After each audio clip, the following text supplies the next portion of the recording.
Hello guys, this video is going to be talking about the political culture of the United States in general among the average person. And if you feel like I target you or you feel like you're offended by this video, you can go bash your head in the fucking wall, because if this video applies to you, then you're just a cuck for these political people, and you should really look at yourself in the mirror and realize that it's not them with us, it's them against us.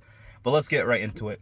I want to talk about how if you go on any social media post, or if you watch the news, or even when you talk to a regular person at these like protests or demonstrations, for some reason they seem to misconceive who the person that's against them is. So for example, if you're a libtard, you think the reason why your life is so bad or why America is bad in general is because of the conservative fucks. If you're a conservative fuck, you think the reason why life is so bad is because of the libtard.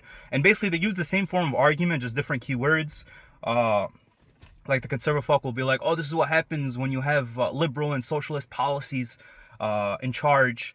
These libtards just want us to be like China. Or if you're a libtard, you'll be like, oh, this is what happens when you have racist or uneducated people in charge, making us into rural just like everyone else. I mean, bro, honestly, shut the fuck up. Look, you guys got to understand that these politicians or the party in which you adhere to are literally designed to make you like basically think of them as gods.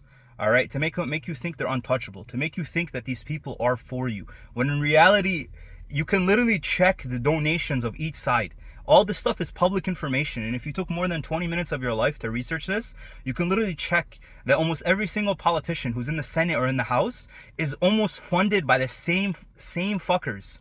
Literally, whether they're Republican or Democrat, they're funded by the same fuckers. And this is when you realize that since the 1980s, you've had a hostile takeover by corporations in the United States, and they've successfully transformed America from a democratic capitalist society to an oligarchical corporistic society. All right? You guys need to understand that the average politician don't give no fucks about you, bro. They don't give no fucks about you. I mean, if you look at the Senate hearings or the Senate committees or the House things over the past week, when it's the Republicans blaming the Democrats for not having the government open, or the Democrats are blaming the Republicans that if they do have the government open, healthcare becomes shit. But then the Republicans are like, oh, then who cares? We need to fund food stamps, even though they're the ones that cut it, and they can make it. They have a contingency fund for this, and they purposely don't want to use it. And then Democrats are like, if you guys didn't like the ACA, you had like 8 years to change it, but you guys have not changed it. You guys have just let it like disappear. Why? Because obviously this is one of the Republicans' main talking points of free healthcare, in order to trick the average person who can barely put food on his table, and his job is being shipped away to India, that the enemy is people who want free healthcare or free school lunches.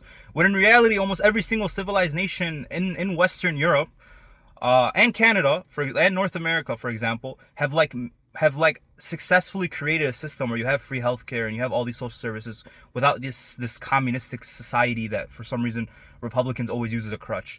And then you have liberals who they'll use instead of actually interacting with a Republican's base, they'll just view them as the enemy, and they'll just straight up just brand them all as racist.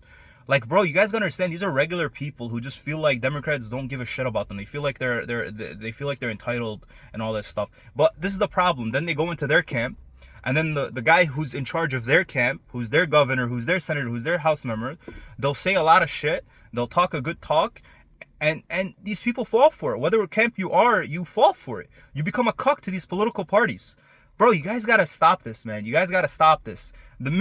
What happened to when you had trade unions? You had organized strikes. I mean, the only strike I can think of in my life that worked was the UAW strikes, right after COVID, when they were able to successfully get better benefits for factory workers and stuff like that. But then companies just went around and then just laid off all of their engineers to make up for that. Because why? They still need their record quarter profit margins, and they still need all their shareholder bullshit in order to succeed. But it doesn't have to be like that, bro. Like, everyone can get rich without you having to destroy another. All right? Americans in general, whether you're super rich, whether you're middle class, and whether you're poor, need to understand that there's a way for everyone to make money. There's a way to fund everything, and you still get the life you want. It's just you have these greedy fucks who are at the top that just want everything. I mean, you can look at it statistically on almost every single metric other than the stock market and the billionaire class, which jumped from 500 billionaires to 2,500 now in the United States since 1980. And the stock market, which has almost hit record high almost every single year the past 15, 16 years since 2008 recession. Every other subset of and facet of American economic classes has been poorer and poorer and poorer. All right, that is obvious. That is obvious that GDP and stock market doesn't matter. These things don't matter because the average person can barely put food on their table. But these people use these as ways to make it seem like their governments have caused this economic boom. Whether it was Biden lying about the jobs he created and bragging about how the stock market's amazing, or Trump right now doing the exact same thing, literally doing the exact same thing. These people don't give a fuck. And honestly, I don't blame them because we've allowed them to do this. They don't know, like, they're just doing what we've allowed them to. So I don't actually blame these rich people or these politicians for taking advantage. Obviously, it comes from greed and they're horrible people. But I blame us. Not me. I blame our parents' generation, honestly. And our grandparents' generation, which basically laid back and took whatever the fuck their overlords told them to do because they were sold this fake idea of an American dream.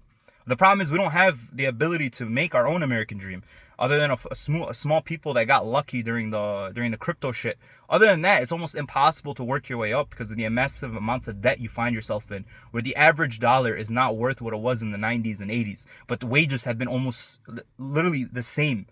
So that's my little rant. I hope you guys like this video, and let me know in the comments what you guys think.